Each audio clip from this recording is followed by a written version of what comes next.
आउज़ुबिल्लाहिमिनश्शैतानिर्रजीम बिस्मिल्लाहिर्रहमानिर्रहीम। मैं हूँ आपकी मेज़बान निदा से। उम्मीद करती हूँ मेरे तमाम नाज़रीन सब खैरियत से होंगे। नाज़रीन, आप सबको पता है कि बाबा ख़िदमत अब्दुल सत्तार ईदी की 93 सालगिरह आप सबको बहुत बहुत मुबारक हो। जैसे कि आपको मालूम है, अब्दुल सत्तार ईदी ने इंसानी खिदमत की बहुत सी मिसालें कायम की हैं। इन्हें 1988 में अमन के अवार्ड से भी नवाजा गया, 1989 निशान इम्तियाज़ से भी नवाजा गया। इसके अलावा 2005 और 2007 में भी अब्दुल सत्तार ईदी को अवार्ड से नवाजा गया। उनके ख़िदमात पे, जो इंसानी ख़िदमात थी उनकी, उस पे उनको जो है अवार्ड से भी नवाजा गया। प्रोग्राम का आगाज़ करते हैं। आज मैं अब्दुल सत्तार ईदी को उनकी जो ख़िदमात हैं उन पे हम लोग ख़राज अक़ीदत पेश करते हैं। उम्मीद करती हूँ मेरे जो जितने भी नाज़रीन हैं उन सबको हमेशा अपनी दुआओं में याद रखें।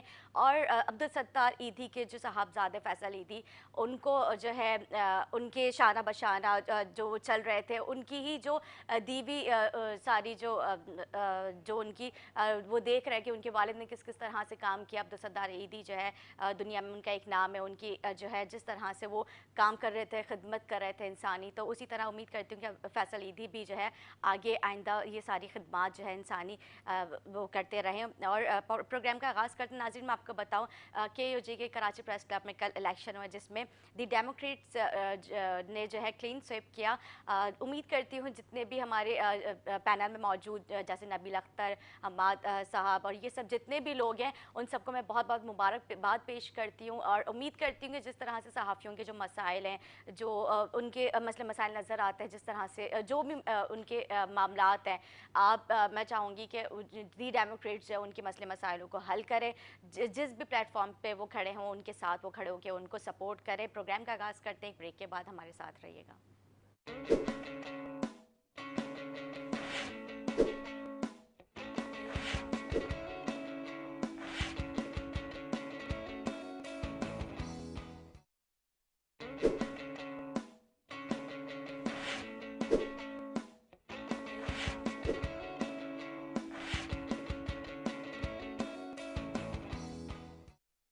वेलकम बैक नाज़रीन, वेलकम बैक।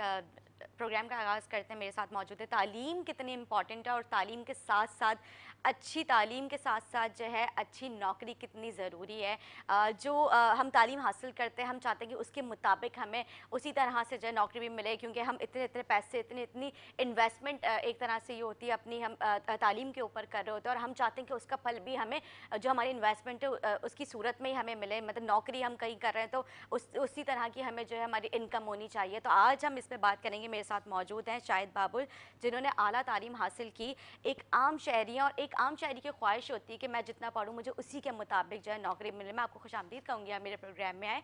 और साथ ही एक इंटरेस्टिंग बात है, जिनकी अभी इनकी शाहिद बाबुल की जो है एक वीडियो सोशल मीडिया पे वायरल हो रही है। इन्होंने FBR में अपना जो है जो ठेला होता है जो वो रजिस्टर्ड करवाया। एक छोटे से बिज़नेस से इन्होंने कोविड के दौरान इनको ख्याल आया कि मैं जो है छोटे से बिज़नेस से ही अपना बिज़नेस स्टार्ट करूं, क्योंकि कोविड के दौरान बहुत सारे ऐसे लोग हैं जो मुलाजमत से महरूम हो गए थे। लेकिन शाहिद जो है वो ड्यूटी पे होने के बावजूद, लेकिन उस तरह की इनकम नहीं थी, क्योंकि ये पार्ट टाइम अपनी और भी नौकरी किया करते थे, तो वहाँ से इनको सही रिस्पॉन्स नहीं मिलता था, क्योंकि ज़ाहिर महंगाई इतनी हो गई है और हर शख्स महंगाई की वजह से परेशान है।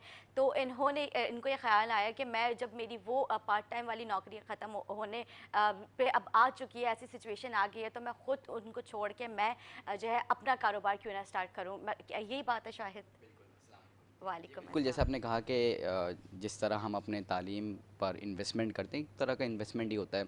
हमारे वालिदैन जो है बड़ी मुश्किलात से जो है हमें पढ़ाते लिखाते और ये एक्सपेक्ट करते हैं कि भाई हमारे बच्चों को अच्छी तालीम के साथ अच्छी नौकरी मिले। बिल्कुल सही बात ज़ाहिर है। सी बात है, एक ज़िंदगी हमारी एक कम्फ़र्ट ज़ोन में ही रहे, हम कम्फ़र्ट ज़ोन से बाहर ना जाएं। एग्जैक्टली। तो कोविड से पहले का जो सिलसिला था वो तो काफ़ी अच्छा था कि माशाल्लाह मैं एक स्कूल में L2L एकेडमी जो प्राइवेट स्कूल है वहाँ मैं 7 साल से पढ़ा रहा था। उसके साथ साथ ज़ाहिर सी बात है कि सैलरी और एक्सपेंस के मुकाबले में काफ़ी फ़र्क था, फर्क था। डिफरेंशिएट था। तो मैंने पार्ट टाइम और जॉब्स स्टार्ट कर दी थी। ट्यूशन पढ़ाता था, उसके अलावा चंद फ्रीलांस काम भी करता था। अब कोविड के दौरान क्या हुआ कि जब आलमी क्राइसिस आया पूरी हाँ, दुनिया पे, सिर्फ बिल्कुल पाकिस्तान में नहीं, आलमी पूरी दुनिया में क्राइसिस ही है, आलमी बिल्कुल। तौर पर मईशत का आलमी इतना वबा बड़ा भी जैसे क्राइसिस कि आया। हाँ। तो फिर मेरी जो पार्ट टाइम जॉब थी वो छूट चुकी थी। अब मैं क्या करता, मेरे पास एक्सपेंस बढ़ता जा रहा था घर बैठे बैठे, और निज़ाम भी ऑनलाइन हो चुका था, तकरीबन सब कुछ ऑनलाइन था। हम स्कूल नहीं आ सकते थे तो ऑनलाइन ही बच्चों को पढ़ाते थे घर से, और ऑनलाइन ही सब कुछ चल रहा था। लेकिन जो अदर हमारी एक्टिविटी से जो इनकम आता था वो ख़त्म होने के क्योंकि बाद, ज़ाहिर है उस तरह से आप बिल्कुल घरों में बिल्कुल। जाके ट्यूशन्स ही दे सकते थे या आप देखिए और जैसे दीगर काम नहीं कर सकते इंसान थे। के इनकम, जैसे इनकम वो जनरेट करता है उसी हिसाब से उसके एक्सपेंसेस भी होते बिल्कुल हैं। सही बात है। अब जाहिर सी बात है जब एकदम से एक्सपेंस बढ़ जाए और इनकम कम हो जाए तो फिर इंसान परेशान होता है। तो यही सूरत हाल सबके साथ हुआ, मेरे साथ भी हुआ। तो क्या हुआ कि मेरा इनकम महदूद हो गया, एक्सपेंस लामहदूद हो गया। तो फिर मैंने क्या किया कि उस वक्त सोचा कि ऐसा क्या काम किया जा सकता है इस वक्त कोविड के दौरान जो मैं घर बैठे भी कर सकूं, या फिर मुझे ज़्यादा जो है कम इन्वेस्टमेंट में स्टार्ट करके प्रॉफिटेबल हो। तो फिर मैंने ऑनलाइन रिसर्च किया कि इस वक्त हमारे माशरे में सबसे ज़्यादा क्या चल रहा है। तो रिसर्च करने के बाद देखा हर तरह के काम सभी लोग कर रहे हैं। फिर मैंने ये किया कि ऑनलाइन सी फूड की तरफ तवज्जो दी। हाँ, अच्छा, क्योंकि सी फूड, खाने पीने के लिए तो लोग हाँ हमारे माशाल्लाह हाँ, हर माशाल्लाह वक्त खाने तैयार पीने का, रहते क्योंकि उस हैं। वक्त सबसे ज़्यादा जो रुझान चल रहा था वो खाने पीने की, लोग जो ना घर में ही मंगवा रहे थे बाजार जाने से। नहीं जा रहे तो रेस्टोरेंट चल सोशल रहे थे। डिस्टेंसिंग की वजह से रेस्टोरेंट वगैरह बंद हो चुके, तो सारा पूरा का पूरा दारोमदार ऑनलाइन आ चुका था। कोविड ने एक बड़ा काम ये किया कि जो आने वाले 4-5 सालों में होने वाला था वो एकदम से उन्होंने जो बिल्कुल। है 4-5 साल पहले करवा दिया। फिर मैंने सी फूड की तरफ तवज्जो दी। सी फूड की तरफ तवज्जो देने का मकसद भी ये था कि मैं बायकास्ट बंगाली हूँ, बिल्कुल। तो मुझे मछलियों की ज़्यादा पहचान है। और इस वक्त सही। सबसे ज़्यादा जो फुकदान है सी फूड का ही है कि लोगों को सी फूड का इतना इल्म नहीं है पाकिस्तान में, बहुत कम कंज्यूम किया जाता है। फिर मैंने इस तरफ तवज्जो दी और सोशल मीडिया पर इसकी कैंपेन चलाई, छोटे छोटे एक्सपेरिमेंट किए, पोस्टें लगाई, ब्लॉग्स लिखे, तो लोगों का रिस्पॉन्स आना शुरू हुआ। तो फिर उस वक्त मैंने ऑनलाइन ये काम शुरू किया। जब मैंने ऑनलाइन देखा लोगों का रिस्पॉन्स ज़्यादा अच्छा है, तो फिर मैंने इसको ऑनलाइन लोगों को डिलीवर करना शुरू किया। डायरेक्ट फिशरी जाता था और वहाँ से लोगों अच्छा। को घर से पकाकर खाना भेजा करते थे हम। उस वक्त हमने ज़बरदस्त। घर से एक इनिशिएटिव लिया था। अच्छा, अल्हम्दुलिल्लाह, तो काफ़ी अच्छा रिस्पांस मिलने लगा।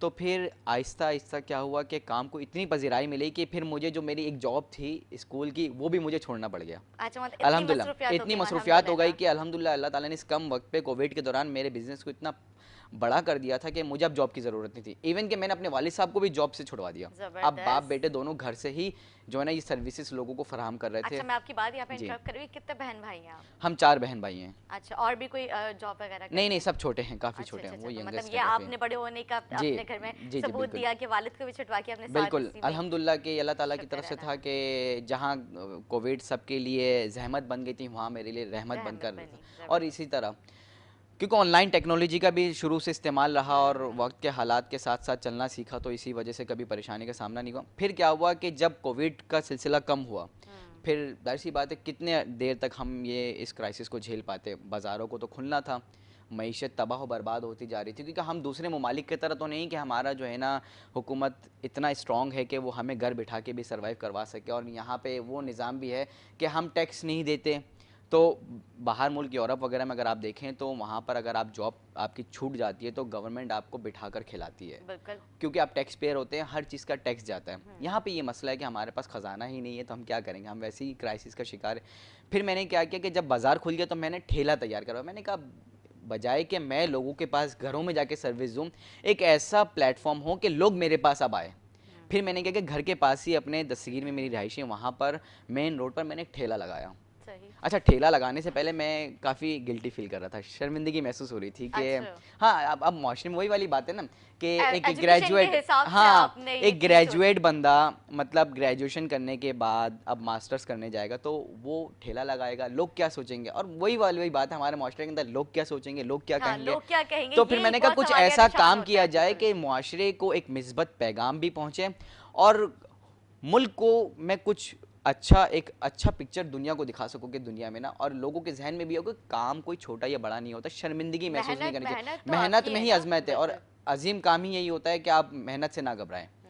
फिर मैंने ये किया कि ठेला जब तैयार करवाया तो सबसे पहले मेरे जहन में आया कि यार अब माशाल्लाह मेरा कारोबार इतना अच्छा हो चुका है, तो मैं किस तरह लोगों को एक पॉजिटिव जो है वे की तरफ ले, क्योंकि उस वक्त आलमी क्राइसिस की वजह से जॉब इतने ज़्यादा लोगों के छूट चुके थे कि नौजवान जो है सोशल मीडिया पर मतलब बेहिसी फैला रहे थे कि जॉब नहीं है, ये मसाइल वो मसाइल। इर्द गिर्द भी देख रहा था, दोस्त अहबाब बता रहे हैं कि भाई जॉब नहीं है, परेशानी है, फलाना ढिमकाना। कितने लोग तो जॉबलेस हो चुके हैं। बहुत सारा नाज़रीन, मतलब आप हमें कॉल भी कर सकते हैं, हमारे साथ मौजूद हैं शाहिद बाबुल, एक मतलब नौजवान है, ये भी हमारे यूथ का हिस्सा है। इन्होंने देखिए किस तरह से अपने माइंड को, अपनी तालीम को इस्तेमाल करते हुए इन्होंने जो है आज ये इतने कामयाब हो गए हैं कि माशाल्लाह अपने घर, अपने वालिद को भी अपने साथ उन्होंने बिजनेस में लगा लिया और एक अच्छा बिजनेस चल रहा है। तो आप हमें लाइव कॉल करें, इन्हें अप्रिशिएट करें। अगर आप लोगों के पास कोई अच्छे अच्छे आइडियाज़ हैं वो भी आप हमसे शेयर करें कि हमारे जो आज हमारा प्रोग्राम देखा जा रहा है, कहीं पे भी देखा जा रहा है, जिन जिन जगहों पे जो लोग परेशान हैं, जो लोग हमारी यूथ, जो हमारे नौजवान हैं जो घरों पे बैठे हुए, अगर आप लोगों के पास इस तरह की कोई आइडियाज़ है तो आप लोग हमसे शेयर करें। आज हम बाकायदा कराची के प्लेटफॉर्म में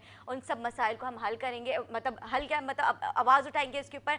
हो सकता है कि हमारे एक इसके डिस्कशन से जो है किसी के कोई भला हो जाए। जैसे जो है शाहिद ने कुछ सोच के अपनी तालीम को मतलब इस्तेमाल करते हुए इन्होंने एक आइडिया जो है वो ये लेकर आए और इस तरह से उन्होंने आज अपना कारोबार किया। तो इसी तरह से आप लोग भी हमें कॉल करें और हमसे डिस्कस करें। हम भी अपने प्लेटफॉर्म से आज बाकायदा कराची के प्रोग्राम में हम इसके ऊपर आज हम डिस्कस करेंगे किस तरह से हमारी जो नौजवान नस्ल है वो अपने कारोबार की तरफ जा सकती है, क्योंकि नौकरी ही सिर्फ जो है आपकी ज़िंदगी का हिस्सा, परमानेंट तो नहीं आप उसके ऊपर डिपेंड कर सकते। ये तो एक टेम्प्रेरी चीज़ होती है कि आज आप यहाँ आए, कल आप कहीं। तो मतलब एक अपना जो एक ज़ाती कारोबार होता है ना, उसकी एक बात अलग होती है। आपको पता है कि आपने किस तरह से उसके ऊपर लगाना है, किस तरह से उससे आपने सेव करना है। अच्छा, यहाँ पे असल मकसद भी ये था ना कि मुझे एक तो यूथ को मोटिवेट करना था कि ताकि उनको कोई एक ऐसा, देखिए यूथ को मोटिवेशन करने के लिए यूथ ही आ सकती है, ठीक है। मैं एक क्यों एक ऐसा अमल करूं जिससे लोगों को मोटिवेशन मिले और लोग बेहिसी से बाहर आ जाए। सोचने मतलब क्रिटिकल थिंकिंग के बजाय थोड़ा सा ये सोचे कि यार हमारे पास ऐसे कौन कौन से स्किल्स हैं जिसका हम इस्तेमाल करके दो पैसे कमा सकते हैं। घर बैठे लोग कर रहे हैं फ्रीलांस। अच्छा, मैं सॉरी यहाँ पे आपकी बात फिर से काटूंगी। शाहिद मुझे बताएं, जब आपने, क्योंकि माशाल्लाह आप ग्रेजुएट हैं, आप ऑनलाइन क्लासेस भी देते हैं, आप ट्यूशन्स भी लेते हैं, आप एक, क्योंकि टीचर का, उस्ताद का एक बहुत बड़ा रुतबा होता है, वो आप एक जॉब कर रहे थे, साथ साथ आपने एकदम से सोचा कि मैंने जो है ये ठेला लगाना और इस तरह से अपना कारोबार स्टार्ट करना है। तो जब आपने ये काम किया, आपके दिमाग में ये आइडिया आया, आपने ठेला लेकर आया, आपने अपने कारोबार स्टार्ट किया, तो दोस्तों की क्या कमेंट्स है? दोस्तों ने आपको अप्रिशिएट किया? घर वालों की क्या कमेंट्स है? उन्होंने अप्रिशिएट किया या उन्होंने बोला ये तुम क्या कर रहे हो, अपनी तालीम को देखो, और ये इस तरह की कोई कमेंट्स? हाँ, कमेंट्स तो बहुत नेगेटिव भी आए थे। कुछ लोग थे जो मुखलिस, उन्होंने पॉजिटिव कमेंट्स भी दिया, लेकिन नेगेटिव ज़्यादा था। यही वजह थी। जो दोस्त थे वो जॉबलेस थे, वो भी मतलब शर्म महसूस कर रहे थे कि यार ठेला लगाऊंगा और लोग क्या कहेंगे, रिश्तेदारों में क्या इज्जत रह जाएगी। मैंने कहा कोई ऐसा काम करो, शर्म की क्या बात है। मतलब मैं आपको अप्रिशिएट करूंगी कि आपने, क्योंकि वाकई ये बात तो हकीकत है कि मेहनत में कोई शर्म नहीं होनी चाहिए। बहुत सारे ऐसे तालीम याफ्ता मैंने लोगों को देखा है जो वेटर भी हैं, वो लेकिन मजबूरी में काम कर रहे हैं। ज़ाहिर सी बात है, अपने घर को, अपनी फैमिली को भी तो चलाना है। तो मेहनत में कोई शर्म नहीं है। आज आप थोड़ा थोड़ा करके जमा करेंगे तो कल आपको उसका सिला फल तो ज़रूर मिलेगा ही ना। और मैं ये, आप हमारे सामने आप मिसाल बन के बैठे हुए। अच्छा, वो ठेले का एफबीआई में रजिस्ट्रेशन का क्या वो था? वो बहुत ज़्यादा हाईलाइट हुआ था। अच्छा, ठेले को एफबीआर पे रजिस्ट्रेशन करवाने का मकसद भी यही था कि एक तो लोगों को दिखाना था कि एक अनएजुकेट और एक एजुकेशन वाले लोगों में क्या फ़र्क है। मतलब यही फ़र्क लोग देखते हैं ना कि भाई डिफरेंस दिखाना था ना कि एक लड़का ठेला लगा रहा है, मतलब ठेला लगा रहा हूँ तो इससे मुल्क को क्या फ़ायदा पहुँच रहा है। तो फिर मैंने ये किया कि सोचा ठेला लगाने के साथ साथ अब माशाल्लाह मेरा बिज़नेस इतना अच्छा चल रहा है, तो मैं क्यों ना अपने आप को एफबीआर पे रजिस्टर्ड करवाऊँ। तो फिर मैंने अपना ठेला रजिस्टर्ड करवाया ताकि लोगों को एक जो है ना, एक निस्बत जो है आवाज़ जाए, उनको एक अच्छी मोटिवेशन मिले। मैं चाहूँगी आप ये इनके पास नाजरीन एफबीआर का ये सर्टिफिकेट है जो इन्होंने जो है रजिस्टर्ड करवाया, और ये जब वहाँ पे गए तो उन्होंने आपसे भी सवाल किए, तो ऊपर करें आप। मैं चाहूँगी हमारे कैमरामैन से जूम करें, आप दिखाएं थोड़ा सा ऊपर, मैं बल्कि दिखाती हूँ। नाज़रीन आगे देखिए, ये वो पहला जो है सर्टिफिकेट है जो रजिस्टर्ड हुआ है मतलब ठेले के नाम पे। और जो है मतलब ये एक अच्छी चीज़ है, ये एक पॉजिटिव साइन है कि मतलब आपने जब कारोबार स्टार्ट किया तो आपने उसकी पहली चीज़ ईमानदारी पे रखी कि मैं एक शहरी हूँ। और जिस तरह से आपने कहा कि मैं बंगाली हूँ और उसके बावजूद जो है मुझे मतलब यहाँ की शहरियत मिली है, तो ये भी एक बड़ी बात है। जैसे आपने बताया कि मैंने जो है बहुत एफर्ट्स किया, उसके बावजूद मुझे ये चीज़ कि मतलब बंगाली बंगाली होने के बावजूद हमारे यहाँ जो है उर्दू स्पीकिंग या मैं यहाँ पे और भी बहुत सारे, मैं यहाँ पे नाम नहीं लेना चाहूँगी किसी भी कास्ट का, तो मैं खुद भी उर्दू स्पीकिंग की, हमारे यहाँ के लोग भी जो ना अक्सर नहीं करते, वो टैक्सेस नहीं उस तरह की पे कर पाते, या फिर जो है आपने कोई कारोबार स्टार्ट किया उस तरह की, वो नहीं, वो मैं किस तरह से बताऊं कि कारोबार स्टार्ट करने के लिए वाकई ऑनेस्टी और जो ना आपकी पहली बुनियाद ही जो सच्चाई और अच्छी चीज़ पे होनी चाहिए। जिस तरह से आपने सर्टिफिकेट का ये किया कि मैंने इसकी रजिस्ट्रेशन करवानी है, और ये रजिस्ट्रेशन का ख्याल कैसे है जब आप डिपार्टमेंट में गए, डिपार्टमेंट वालों की क्या कहना था? अच्छा, जब डिपार्टमेंट में गया तो मैंने उनसे कहा कि मेरा सी फूड का कारोबार है, तो मैं इसे एफबीआर पे रजिस्टर्ड करवाना चाह रहा हूँ। तो उन्होंने कहा कि आपकी कोई शॉप है? मैंने कहा शॉप नहीं है।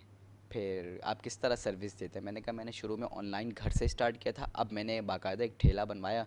कह रहा ठेला?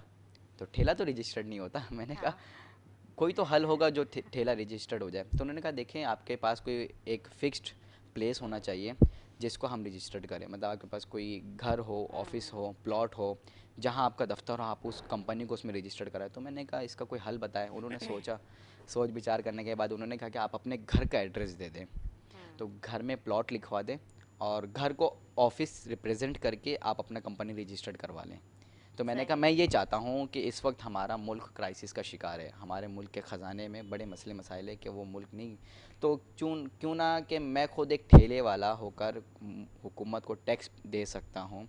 तो बहुत सारे मल्टीनेशनल कंपनी और बहुत सारे बड़े बड़े इदारे काम कर रहे हैं जो टैक्स नहीं पे कर रहे हैं, और ऐसे बहुत सारे काम करने ऑफिस हैं जिनका एफबीआर पे रजिस्ट्रेशन नहीं है रजिस्ट्रेशन। तो मुझे ये लोगों को एक शऊर देना था कि देखें दो किस्म के टैक्सेस होते हैं, एक आपका इनकम टैक्स जो देता है आपका सैलरी वगैरह के जो होता है, और एक general sales tax.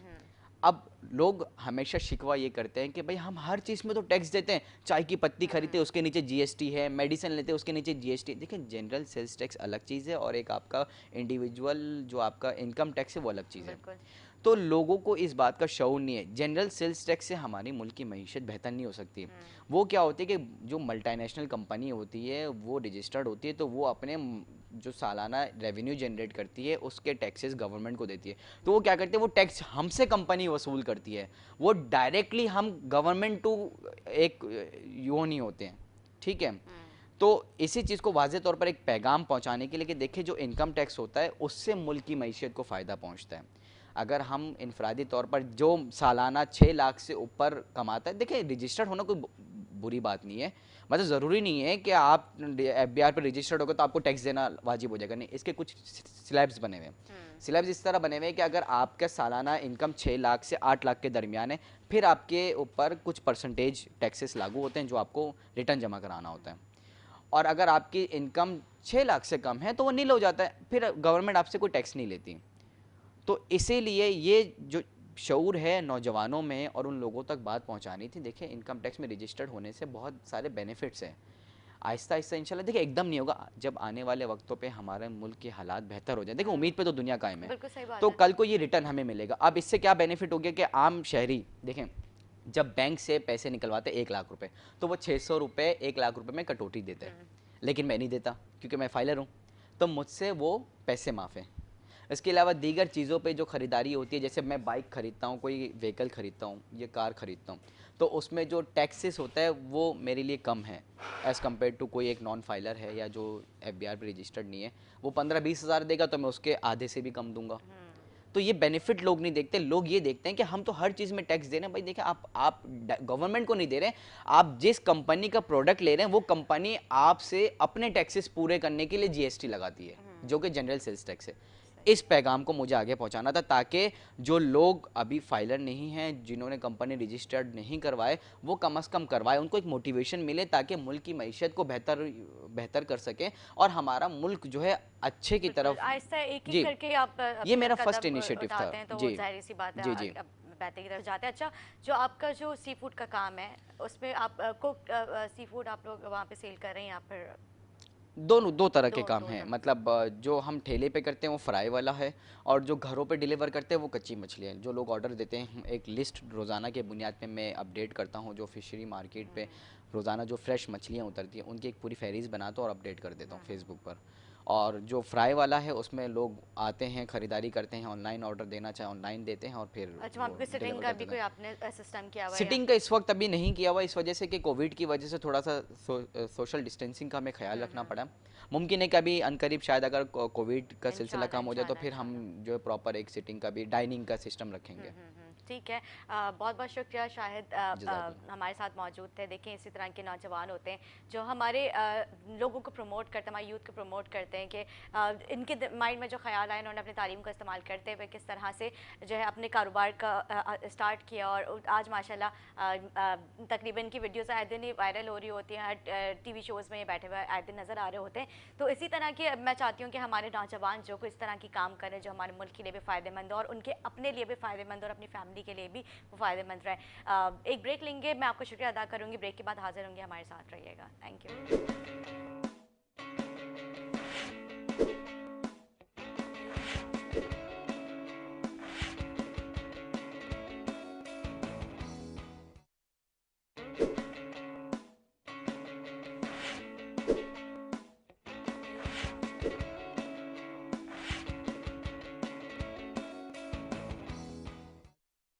Welcome back नाज़रीन, वेलकम बैक। जैसे मैंने अपने प्रोग्राम के आगाज़ में कहा था, आज हम बात करेंगे डिफरेंट इश्यूज़ पे। जैसे मैंने तालीम के हवाले से बात की, हम बात करेंगे सेहत के हवाले से। तो सेहत जो है वो कितनी ज़रूरी है, और क्योंकि मौसम चेंज हुआ है तो उसी तरह से गर्मियाँ और सर्दियाँ गई हैं। अभी मतलब सर्दियाँ भी उस तरह से नहीं गई हैं क्योंकि और एकदम से गर्मियाँ आ चुकी हैं। तो इस दौरान जो है आपकी स्किन भी ख़राब हो जाती है और जो है आपके जो इंटरनली जो मामलात हैं वो भी डिस्टर्ब हो जाते हैं। जैसे मैदे के दर्द की शिकायत है, इस तरह के 10 मामलात होते हैं। तो आज हम इस पे बात करेंगे। लाइव कॉल का भी जो है आप हमें लाइव कॉल करें, आप हमसे बात कर सकते हैं। हमारे साथ जो है डॉक्टर्स मौजूद हैं जो आपके मसले मसाइले वो हम जो है इनका कोशिश करेंगे कि उसका हम आपको जवाब दे सकें। हमारे साथ मौजूद हैं डॉक्टर फ़हीम और साथ ही मेरे साथ मौजूद हैं डॉक्टर बासित। कैसे आप लोग, मैं खुशामदीद कहूँगी मेरे प्रोग्राम पे आए, क्योंकि मौसम चेंज हो गया है। तो अब सर्दियों में ज़्यादा लोग जो उस तरह से पानी नहीं पी पा रहे थे, तो बहुत सारे मामला जो है इंटरनेट डिस्टर्ब हो जाते हैं।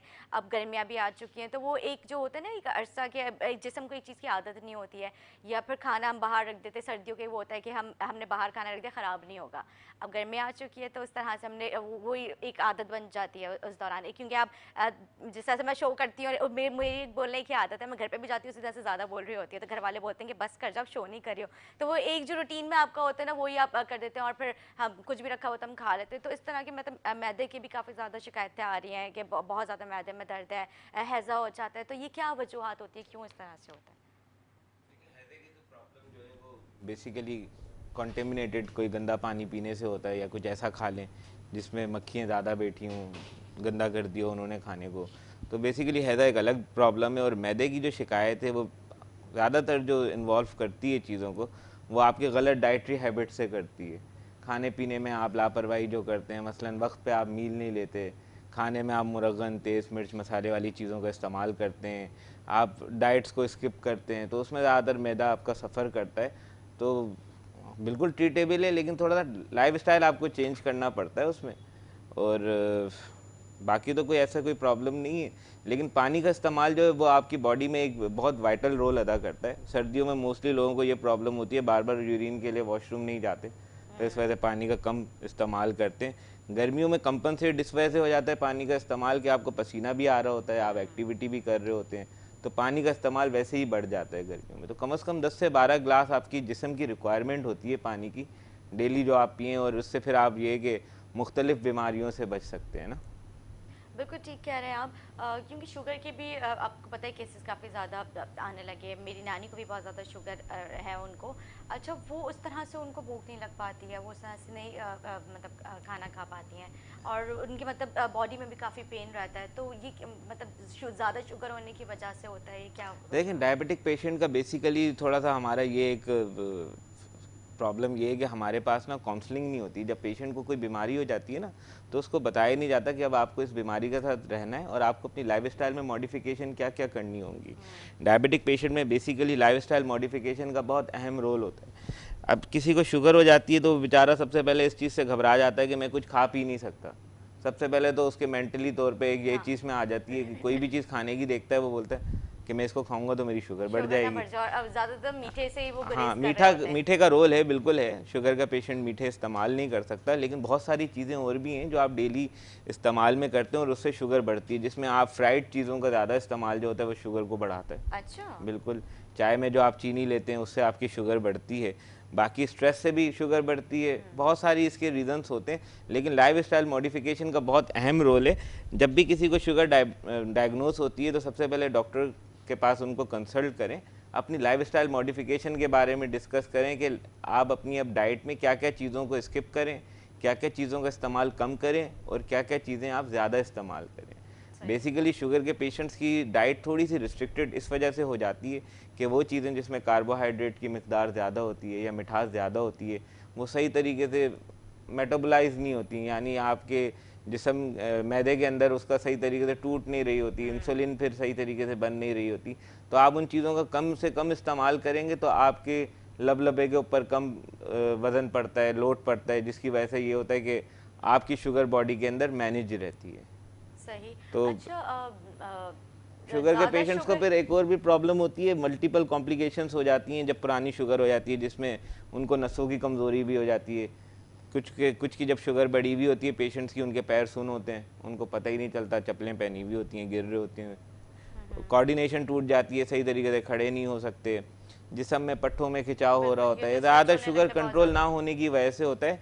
एक दफ़ा आपकी शुगर कंट्रोल होना शुरू हो जाती है, आपकी ये जो जितने सिम्टम्स होते हैं वो पीछे रिवर्स होना शुरू हो जाते हैं। बिल्कुल काबिले इलाज बीमारी है, लेकिन इसमें बस ये तरीका है कि आपको अपनी लाइफस्टाइल पे थोड़ा सा ध्यान देना पड़ता है। देने तो बहुत ज़रूरी है, जाहिर सी बात है। सेहतमंद रहने के लिए जो है लोग नहीं जाते, डॉक्टर्स के पास नहीं जाते। वो असल में मसला ये है कि हमारे हेल्थ सेक्टर में पता नहीं डॉक्टर और इंसान नहीं, हेल्थ सेक्टर में हमारी प्रॉब्लम ये है कि अब जो हालात चल रहे हैं ना, आप जो ट्रीटमेंट अफोर्ड नहीं कर सकते। हाँ, ये तो भी इस है, वजह सही से बात लोग है। डर जाते हैं डॉक्टर्स के पास जाते हुए। फिर और उनकी कोविड एक की वजह से तो वैसे ही लोग हाँ, हॉस्पिटल से दूर हैं फिर कि खुदा ना लोगों की खास्ता। मेंटेलिटी भी यही होती है कि डॉक्टर के पास जाएंगे तो 10 टेस्ट लिख कर दे देंगे। हालांकि ऐसा नहीं होता, अमूमन डॉक्टर जहाँ टेस्ट की ज़रूरत होती है वही एडवाइस करते हैं। लेकिन बेसिकली शुगर का पेशेंट थोड़ा सा सेंसिटिव होता है, तो उनकी 6 मंथ के बाद या 3 मंथ्स के बाद या ईयरली स्क्रीनिंग ज़रूरी होती है, जो बेसिक टेस्ट होते हैं उनकी।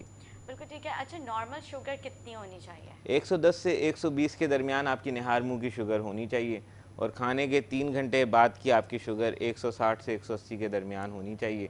अगर आपकी रेंजेस इसमें हैं तो इसका मतलब ये है कि आपकी शुगर बॉडी के अंदर कंट्रोल में है। सही। डॉक्टर फ़हीम हमारे साथ मौजूद है। डॉक्टर फ़हीम, कोरोना का बताएं, कोविड जो है क्या थम चुका है? बिस्मिल्लाहिर्रहमानिर्रहीम। देखिए, एक तो बड़ा ही आपने हसास सवाल कर दिया मुझसे, क्योंकि हम हेल्थ वर्कर्स जो कि फ्रंट लाइन वर्कर्स हैं, बहुत मुश्किल रहा हमारा पिछला साल 2020 का। और हमारी जो पूरी कौम थी, पाकिस्तानी कौम, उसने थोड़ा इस कोविड-19 को या कोरोना को एक्सेप्ट करने में बहुत मुश्किल का टाइम भी लगा, और अभी तक एक्सेप्टेंस नहीं है, अभी तक डिनायल फेस में है। यहाँ तक कि अभी भी अगर हम डॉक्टर्स किसी को as per protocol before surgery, एक मैं मिसाल दे रहा हूँ आपको, कि सर्जरी से पहले अगर हम सिर्फ उसको कोविड-19 का टेस्ट लिख देते हैं तो मरीज़ हमसे लड़ने के लिए तैयार हो जाता है कि आपने ये क्यों लिखा। क्योंकि देखिए, वो एक सिर्फ एक प्रोटोकॉल है, वो इसलिए कि भाई ये बीमारी आपसे दूसरे तक ना फैले। अक्सर वो टेस्ट नेगेटिव आ जाता है। नेगेटिव का मतलब ये है कि आपको कोविड-19 नहीं है, लेकिन ये बहुत तकलीफदेह बात समझी जाती है आज भी हमारे माशरे के अंदर। नहीं, क्यों समझी जाती है? मेरा एक ही सवाल है, जब आपको पता है कि आलमी वबा है ये, उसके बाद तो हम सबको एक्सेप्ट कर लेना चाहिए ये चीज़। अच्छा, बहुत सारे लोग जो है ना वो अब बोलते हैं कि हम तो पाकिस्तानी कौम है, हम लोगों को कुछ नहीं होने वाला है। ये चीज़ भी आप लोगों को भी सुनने को मिलती होगी, बहुत ज़्यादा। मैं खुद ICU और HDU में काम करता रहा हूँ कोविड-19 के, इवन ये कि अभी भी कर रहा हूँ। और ये आपने बड़ी सही बात कही। अब यहाँ पर मसला ये बड़ा हसास मामला हो जाएगा, मुझे बहुत ज़बान अपनी देखकर इस्तेमाल करनी पड़ेगी क्योंकि एक तो पाकिस्तानियत, और फिर उसके ऊपर जो है फिर एक आप ये समझ लीजिए कि, तो उसके ऊपर मैं कोई कमेंट्स नहीं करना चाह रहा, लेकिन बस मैं ये आपसे कहना चाह रहा हूँ कि देखिए, एक्सेप्टेंस बड़ी बहुत अच्छी आपने बात कही कि एक आलमी वबा है। ऐसा नहीं कि सिर्फ पाकिस्तान में है, दुनिया के तकरीबन 190 ममालिक में ये वबा फैली, ठीक है। ये समझ लीजिए ऑलमोस्ट ऑल कंट्रीज़ इन्वॉल्व्ड। तो उसको एक्सेप्ट करने का फ़ायदा ये हुआ उन दूसरे ममालिक को कि उनके यहाँ से जल्दी इसका कलाकमा हुआ और ये बीमारी चले गई। अगर अभी आप स्टैटिक्स की बात करें तो स्टैटिक्स के हवाले से अल्हम्दुलिल्लाह जो कोरोना का पीक लेवल था अल्हम्दुलिल्लाह वो नीचे आ गया है, लेकिन अभी भी ये हमें समझना चाहिए कि डेफ़िनेटली ये एक वायरल नमूनिया ज़रूर है, लेकिन जानलेवा साबित हो सकता है।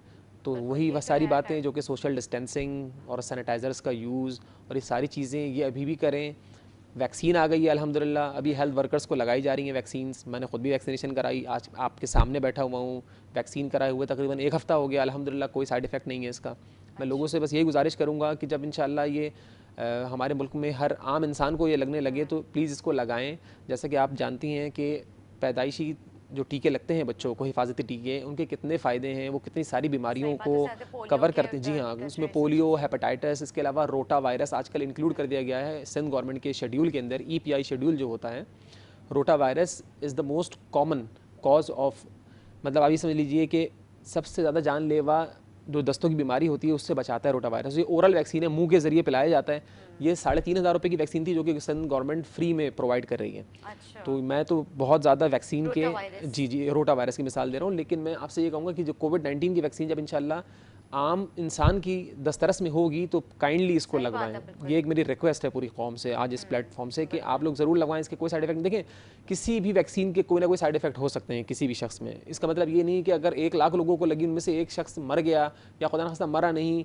कोई और साइड इफेक्ट हो गया, उसको बुखार चढ़ गया या थोड़ी सी सूजन आ गई साइट ऑफ इंजेक्शन पे, तो हम कहें नहीं भाई ये तो वैक्सीन ही ख़राब है। ये बड़ी गलत सोच है। कुछ लोग सेंसिटिव होते हैं, जैसे अगर आप इंजेक्शन लगवाते हो तो वैसे आपके रेड पैचेस जी, एलर्जिक रिएक्शन, तो वो ज़रूरी नहीं कि वैक्सीन का ही कोई साइड इफेक्ट हो। जी, और उसका रेशो बहुत कम है ना। मैं आपसे फिर कह रहा हूँ कि ये भी नहीं कि 1,000 में से एक इंसान को हो, 1 लाख में से अगर एक इंसान को हो रहा है तो बेनिफिट ऑफ द डाउट देना चाहिए और फिर वैक्सीन लगवानी चाहिए। बिल्कुल। मैं जिक्र कर रही थी जिस तरह से कोविड का कि क्या ख़त्म हो गया, तो हम वैक्सीन के ऊपर चले गए। हाँ, चले मैं उसका जवाब बड़ा मुख्तसर दे देता हूँ आपको, बड़ा जामे जवाब देता हूँ। देखिए बहन, ये ख़त्म तो हो नहीं सकता, ये ख़त्म तो नहीं होगा, नहीं हो सकता, क्योंकि बिल्कुल थोड़ा सा बैकग्राउंड मैं इसका ले लूँ थोड़ा सा, कि एक बीमारी है TB, ट्यूबरकुलोसिस, क्या आज तक वो दुनिया से ख़त्म हुई? नहीं हुई। आज भी बैक्टीरियल नमूनिया या वायरल नमूनिया से कितने ही बच्चे हैं 5 साल से कम उम्र जो कि मर जाते हैं सालाना। थैलेसीमिया भी इसी तरह। जी, चले थैलेसीमिया तो एक जिनियाती बीमारी, जेनेटिक डिसऑर्डर है, लेकिन मैं उन बीमारियों की बात कर रहा हूँ जो कि एक्वायर होती हैं हमें मुआशरे से। एक बंदे के खांसने से अगर हमें TB लग रही है, एक मैं मिसाल दे रहा हूँ, TB की मिसाल इसलिए दे रहा हूँ कि अल्लाह का शुक्र है TB एक्सेप्ट कर ली है पाकिस्तान में लोगों ने, तो कोविड की मिसाल में दे रहा हूँ। देखिए, अगर कोविड सारी ज़िंदगी में रहता है तो ये तो एक नॉर्मल नमूनिया है, लेकिन उसकी जो एक्सटेंशन होती है, उसकी जो कॉम्प्लिकेशन, जो पेचीदगियाँ होती हैं, उससे हमें बचना ज़रूरी है। बिल्कुल ठीक कह रहे हैं, क्योंकि अब तो वैसे भी गर्मियाँ आ गई। कहा जाता था कि कोविड जो सर्दियों में और मतलब ठंडी जगहों पे उसका असर ज़्यादा होता है, तो गर्मियाँ आ गई हैं। अब हम दुआ करते हैं अल्लाह से कि ये जो आलमी वबा है वो कंट्रोल में आ जाए। और वैसे भी माशाल्लाह हमारे पैरामेडिकल स्टाफ और जो है बहुत माशाल्लाह हमारे उस पर काम कर रहा है, अल्लाह का शुक्र है। जैसे कि वैक्सीन आ गई है, काफ़ी लोगों ने रिकवर हो चुके हैं अल्हम्दुलिल्लाह। अच्छा, कहा जाता है गर्मियों में 1 से 4 के दरमियान बाहर ना निकले, तो इसकी क्या वजह है? अच्छा, देखिए ये मैं तो ये कहूँगा कि ये तो मिथ है, मैं इसको मिथ कंसिडर करूँगा। लेकिन अगर चलें हम इसको थोड़ा सा लॉजिकली देख लें तो 1 से 4 बजे का जो टाइम होता है ये पीक टाइम है गर्मी का, जिसमें टेम्परेचर की बात मैं कर रहा हूँ। और ख़ासतौर से कराची में पिछले 5 साल से आप देख रही हैं, जैसे 2015 में जब हीट स्ट्रोक हुआ था, तकरीबन 1500 लोगों की अमवात वाक़ हुई थी कराची में, सिर्फ कराची में। तो रीज़न यही था कि हीट स्ट्रोक क्यों हुआ, हीट स्ट्रोक के पीछे क्या है, मतलब साइंस क्या है। एक्चुअली होता ये है कि वो ज़माना जब आपको याद हो 2015 के अंदर जब हीट स्ट्रोक हुआ तो रमज़ान का वो महीना था और माशाल्लाह ज़्यादातर लोग रोज़े रखते हैं और रोज़े के आपको सिलसिला पता है कि सहरी से इफ्तार के दरमियान जब कुछ खाने पीने की इजाज़त नहीं होती, ज़्यादातर वो अफराद इंतकाल कर गए कि जो कि मज़दूरी पेशा अफराद थे।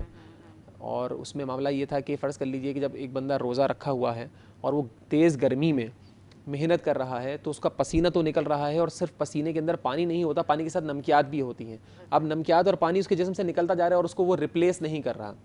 जब वो पानी और नमकियात को रिप्लेस नहीं करेगा तो वो जो नमकियात निकले जा रही है, बहुत सारी तरह की नमकियात होती हैं जैसे कि सोडियम, पोटेशियम, क्लोराइड, और ये बहुत कम क्वांटिटी में भी अगर कम ज़्यादा हो जाए तो डिसबैलेंस हो जाता है हमारा इंटरनल एनवायरनमेंट, जिसको हम होम्योस्टेसिस कहते हैं। और जब वो डिसबैलेंस हो जाएगा तो इंसान पहले शॉक में जाएगा और शॉक के बाद उसकी डेथ हो जाएगी। तो 1 से 4 बजे वाली जो आपने बात कही, तो मैं तो जवानों को भी कहूँगा कि भाई वो भी ना निकले।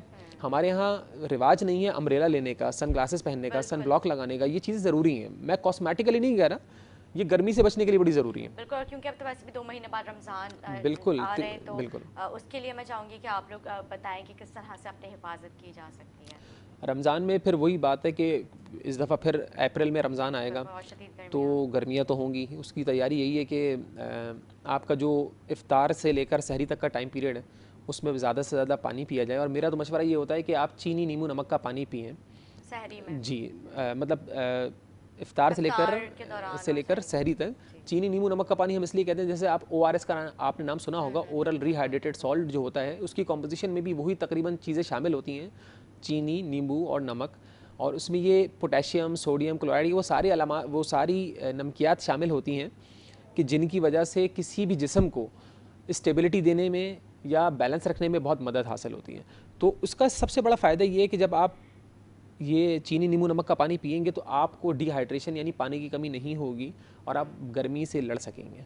सबसे ज़रूरी चीज़ तो ये है। मतलब जिस तरह से ORS आता है उसमें सब चीज़ें जो है मिली हुई होती हैं और वो आप बस पानी में डालें, ये भी अपने साथ रख सकते हैं। और इसी तरह से जैसे तरबूज हो गया और नींबू वगैरह आपने जिक्र किया, जो जिनमें पानी की मिकदार ज़्यादा पाई जाती है, वो अगर आप फ्रूट्स जो है वो अपने डाइट में वैसे भी शामिल करें तो आपकी स्किन भी अच्छी होती है और जो है आपका एक ताजगी का आपका एहसास रहता है। आप क्या कहेंगे? जब आप इफ्तार करें उसके बाद आप कम से कम आर्टिफिशियल फ्लेवर्स वाली चीज़ों का इस्तेमाल करें, हो सके तो बिल्कुल ही ना इस्तेमाल करें।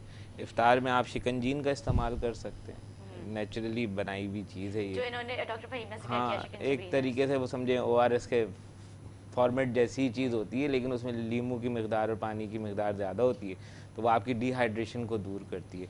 बाकी आप इफ़्तार से सहरी के दौरान पानी का इस्तेमाल जितना ज़्यादा कर सकते हैं बेहतर है।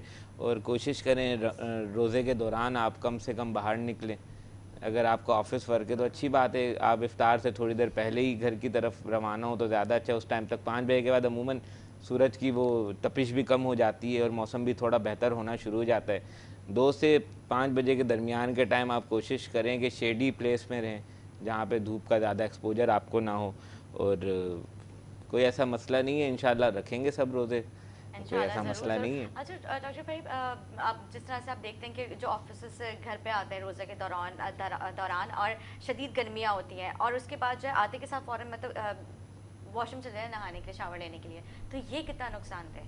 देखिए बहुत ज़्यादा नुकसानदेह। उसकी वजह ये कि आप इसकी मिसाल इस तरह से ले लें कि अगर कोई गर्म लोहा है और उसके ऊपर आप पानी डाल दें तो आप देखिए कितनी ज़्यादा हीट निकलती है। बिल्कुल ऐसा ही हमारे जिस्म की बनावट अल्लाह पाक ने ऐसी बनाई। इसीलिए जब वो पुराने ज़माने के बड़े बूढ़े कहते थे कि भाई जैसे कोई बच्चा बाहर से खेल के भी आता था कि बेटा थोड़ी देर बैठो, अभी पानी भी मत पियो, थोड़ा पसीना खुश्क करो, तो ये सारी चीज़ें बड़ी इंपॉर्टेंट हैं क्योंकि हमारे जिस्म से हीट निकल रही होती है और एकदम से जब आप उसके ऊपर पानी डालते हैं तो कभी कभार ऐसा होता है कि एकदम से चक्कर खा के बंदा गिर जाता है। हाँ, तो उसके पीछे पूरी साइंस मौजूद है, लेकिन मैं आपको बात मुख्तसर करके बात बताऊंगा कि ये बिल्कुल प्रूवन बात है, एक मतलब मेडिकल फैक्ट है ये कि आप जब भी तेज़ गर्मी से आएँ और आपको पसीना आया हुआ हो और आपके जिस्म से नमकियात और पानी निकला हुआ हो तो आप थोड़ी देर रेस्ट करें, अपनी हार्ट बीट को भी नॉर्मल करें और थोड़ा पसीना खुश करके और फिर जो है वो आप पानी भी देर में भी और ज़्यादा ठंडा पानी ना पिए, नॉर्मल पानी पिए। और उसके बाद जो है आपने कोई वॉशरूम वगैरह यानी कि आपने यूज़ करना है, अगर आपको नहाना है या गुस्ल करना है, जो कुछ भी करना है। ठीक है, मतलब क्या ऐसी वजह होती है, क्या हमारा इंटरनल सिस्टम कुछ आउट हुआ होता है?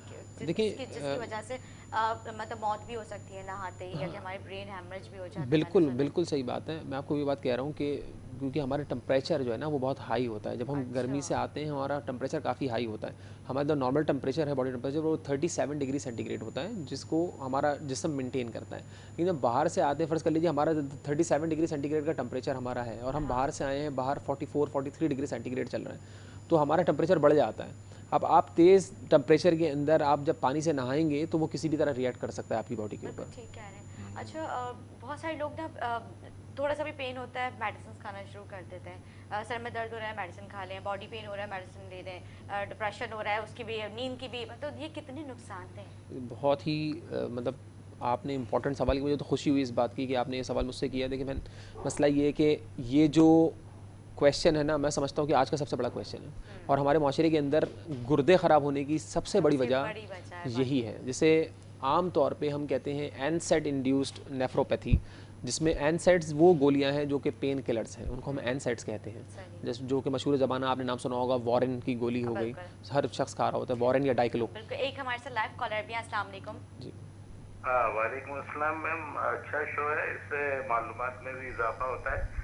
मैं ये डॉक्टर साहब आई थिंक अभी अभी टीवी लगाया, मैं ये पूछना चाहता था डॉक्टर साहब से कि ये जो गर्मियों के मौसम में बादाम, पिस्ता, अखरोट या इस तरह के मेवाजात या फिश मतलब यूज कर सकते हैं, और कर सकते हैं तो कितनी मिकदार में करनी चाहिए, ये ठीक जरा है। सा इसके सवाल था इससे रोशनी साहब। ये सवाल आपको डॉक्टर बासित से, डॉक्टर फहीम से।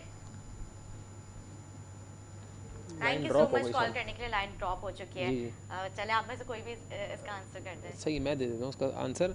ये भी बड़ा सिग्निफिकेंट क्वेश्चन है। हाँ, क्योंकि वो सर्दियों के ड्राई फ्रूट्स हो जाते, गर्मियों में भी निपटाए थे तासीर हम। गर्म होती है बेसिकली ड्राई फ्रूट्स बिल्कुल। की। तो देखिए एक्चुअली जो है तो ये फ्रूट्स ही, बस ये ड्राइड फ्रूट्स हैं। तो बेसिकली जो ड्राई फ्रूट्स हैं, मैं ये समझता हूँ कि ये तो चाहे सर्दियाँ हो चाहे गर्मियाँ हो, इंसान को खाना चाहिए। सही बात लेकिन जिस तरह से उन्होंने पूछा कि उसकी मकदार कितनी हो, तो सर्दियों में थोड़ी मकदार ज़्यादा हो, गर्मियों में कम हो, लेकिन इस चीज़ का ख्याल ज़रूर रखा जाए क्योंकि इनमें मल्टीविटामिन्स, माइक्रोन्यूट्रिएंट्स, बहुत सारी चीज़ें होती हैं, लेकिन साथ साथ ये आपके कोलेस्ट्रॉल लेवल को भी बढ़ा सकते हैं। तो ये चीज़ देखनी बहुत ज़्यादा ज़रूरी है कि आपकी एज क्या है, आपको कोई मुस्तकिल बीमारी तो नहीं है जैसे कि शुगर या हाई ब्लड प्रेशर या हाई कोलेस्टेरॉल। ये चीज़ें देखने के बाद फिर आप जो है वो ड्राई फ्रूट्स की जो है वो क्वांटिटी उस हिसाब से मैनेज करें। अच्छा, होता ये है कि क्योंकि हमारे यहाँ मल्टीविटामिन्स वगैरह इतना नॉर्मली लोग नहीं खाते, तो मेरा तो ख़ुद ये मशवरा सबसे पहले ये होता है कि आप अगर अपनी ग़िज़ाइयत के ज़रिए अपने अंदर जो कमियां हैं उनको पूरी कर सकें तो उससे अच्छी कोई बात नहीं है। तो डेली बेसिस पे खाई जा सकती हैं, लेकिन माइनर क्वांटिटी में, कम क्वांटिटी में। मैं क्वांटिटी इस तरह से बता नहीं सकता आपको कि 50 ग्राम या 100 ग्राम जो उनका सवाल था, लेकिन एक ये कि एक टॉलरेबल रेंज में खा ली जाए जो कि बर्दाश्त के काबिल हो। मतलब 4-5 आपने या हाँ, पिस्ता, फ़र्ज़ कर लीजिए काजू, इस आपने, तरह के थोड़े-थोड़े करके आप जी ले सकते बिल्कुल हैं बिल्कुल। क्वांटिटी में। मैं ब्रेक के बाद जो मेरा सवाल है कि मेडिसिन्स के क्या साइड इफ़ेक्ट होते हैं, वो कितनी नुकसानदेह हैं हमारी मतलब ज़िंदगी। मेडिसिन वो वाली मेडिसिन नहीं जिससे आपको फ़ायदा पहुँचे। मेडिसिन ये कि आपको पेन हो रहा है तो आपने फ़ौरी तौर पे जो है पेन किलर ले ली, बॉडी पेन हो रहा है तो आपने इंजेक्शन लगवा ली। मतलब ये सब चीज़ें जो है ये कितनी नुकसानदेह। हमारे साथ मौजूद डॉक्टर्स हैं, उनसे हम उनके सवाल का जवाब लेंगे। एक ब्रेक के बाद हमारे साथ रहिएगा।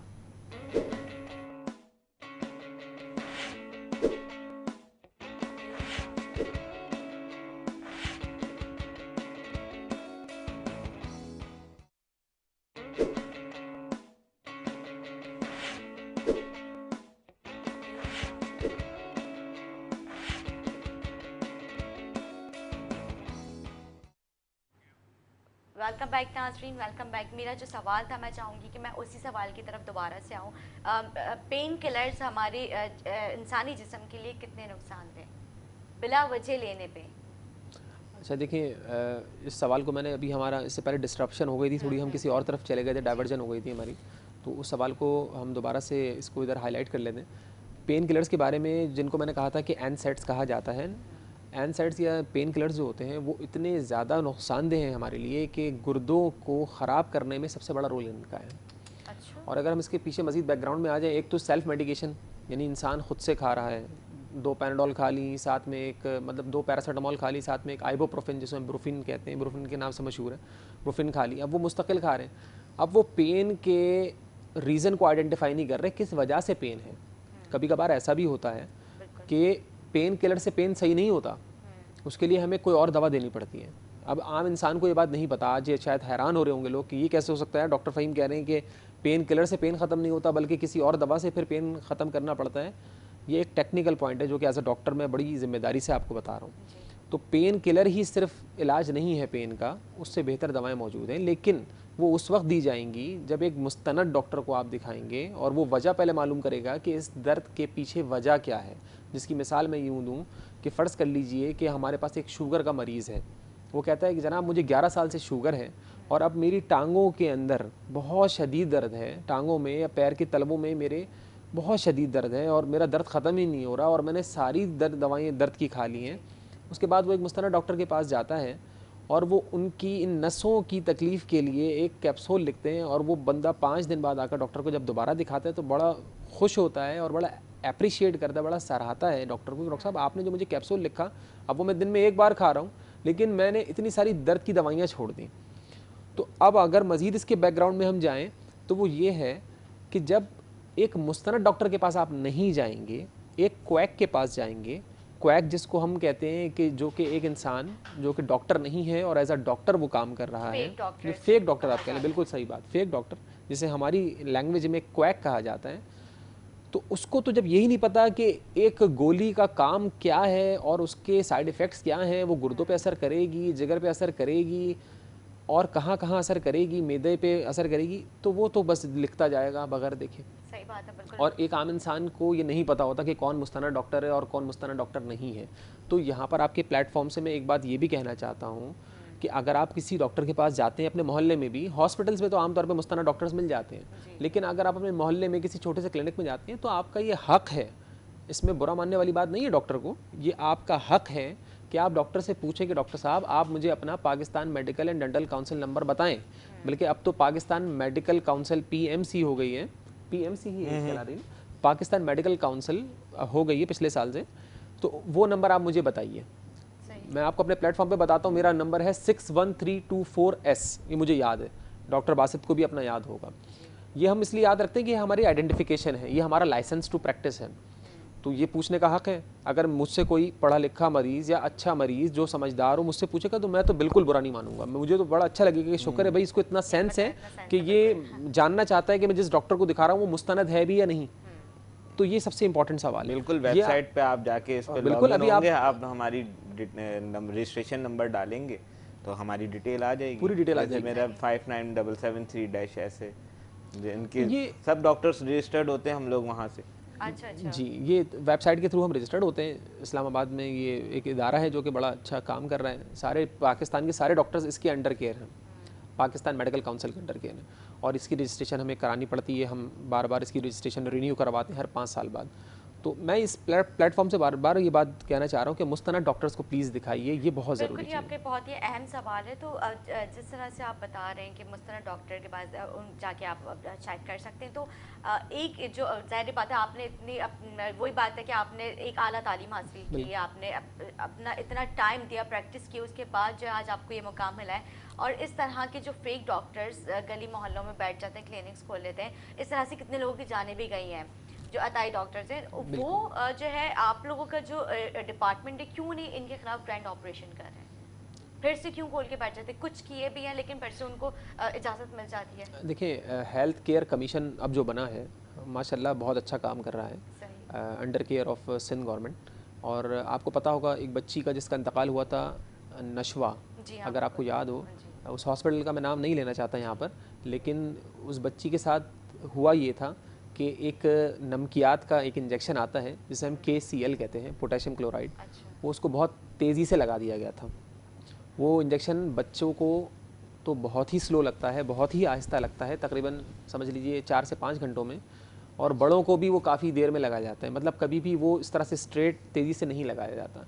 उसकी वजह ही ये हुई थी कि जब बच्ची को पोटेशियम, एक नमकियात है, बहुत कम मकदार में हमें ज़रूरत होती है जिस्म में, लेकिन जब वो तेज़ी से लगाया गया तो उस इंजेक्शन ने उस बच्ची के दिल पर असर डाला और उसके दिल के अंदर ख़राबी पैदा हुई, दिल ने सही से काम करना छोड़ दिया और उसका जिस्म बच्ची का सूजना शुरू हुआ, उसके दिमाग पर भी असर हुआ, उसको फिट्स पड़े और उस बच्ची का कुछ दिनों में इंतकाल हो गया।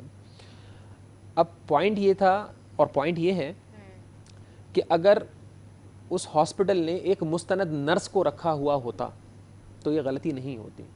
यहाँ पर ये मिसाल है ना कि फ़र्ज़ कर लीजिए अगर किसी गाड़ी, कोई गाड़ी जो कि पेट्रोल पे है, अगर हम उसमें डीजल डाल भी दें तो चलें जी, गाड़ी ख़राब होगी, उसका इंजन ख़राब होगा, इंजन रिप्लेस कर लेंगे, लेकिन इंसानी जान में इस तरह नहीं होता। जान, एक इंसान की कोई रिप्लेसमेंट नहीं है। तो इसलिए मुस्तनद चीज़ों को ढूंढना बड़ा ज़रूरी है और मुस्तनद लोगों से इलाज कराना बड़ा ज़रूरी है।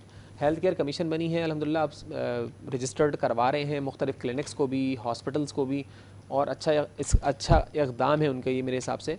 बाकी सिंध गवर्नमेंट की, हम क्योंकि कराची सिंध में बैठे हुए, बहुत बड़ी जिम्मेदारी बनती है कि वो जब एक रिएक्शन लें या एक्शन लें तो फिर उनको सही से हाईलाइट करें, बार बार उनके बैनर्स लगाएं, उनको पकड़ें, उनको ज़्यादा से ज़्यादा सज़ा दें ताकि फिर वो दोबारा से ये काम अपना ना करें क्योंकि ये तो इंसानी जानों के साथ खेल है। डॉक्टर साहब, मैं आपसे भी ये पूछना चाहूँगी, क्योंकि जिस तरह से इन्होंने बहुत ही खूबसूरती से जवाब दिया कि डॉक्टर की जो मुस्तनद डॉक्टर्स हैं आपने उन्हीं के पास जाके मतलब ट्रीटमेंट करवाएं, उनको पता होगा कि मैंने पेन की ही सिर्फ दवाई देनी है, वो पेन के अलावा जैसे उन्होंने एक खूबसूरत से मिसाल देते हुए कि मैंने वेन्स में पेन है तो उसी की वेन से रिलेटेड ही कि वो पेन ख़त्म हो जाए, उसके अलावा उससे कोई और रिएक्शन ना हो बॉडी में। तो इस तरह की मतलब जो लोग जाते हैं, आप उनके लिए क्या कहेंगे? सबसे बड़ी प्रॉब्लम जो आजकल मैंने जो अपनी पर्सनल ऑब्जर्वेशन और प्रैक्टिस में देखी है वो ये है कि जो मेडिकल स्टोर्स हैं ना, उनमें जो बिना प्रिस्क्रिप्शंस के दवाई दी जाती है वो सबसे ज़्यादा प्रॉब्लम वाली ये चीज़ बात है। इन्होंने यहाँ पे कही कि सेल्फ मेडिकेशन कितनी ज़रूरी है, मतलब आप कितनी मेडिकल नुकसानदेह। स्टोर पे ज़रूरी जाते मैंने कह दिया, हैं, सॉरी। कोई भी मेडिकल स्टोर पे जा सकता है बंदा और बोले कि मेरे सर में दर्द हो रहा है,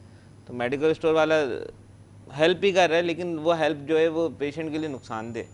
वो बिना कोई सिम्टम्स, कोई सवाल पूछे बगैर उसको कोई भी पेन किलर एडवाइस कर देता है। देखिए पेन किलर्स की भी रेटिंग होती है। माइल्ड पेन पे एक अलग मेडिसिन दी जाती है, मॉडरेट पे अलग दी जाती है, सीवियर पे अलग दी जाती है। अगर फ़र्ज़ करें आपको दांत में दर्द हो रहा है और आप उसके लिए कोई हैवी पेन किलर या कोई वो पेन किलर इस्तेमाल कर रहे हैं जो उस पर फंक्शन नहीं है उसका, तो वो नुकसान करेगी। बेसिकली पेन किलर्स का सबसे बड़ा साइड इफ़ेक्ट तो ये है कि आजकल आप देख रहे हैं सबसे कॉमन एक प्रॉब्लम हो गई अल्सर। जी।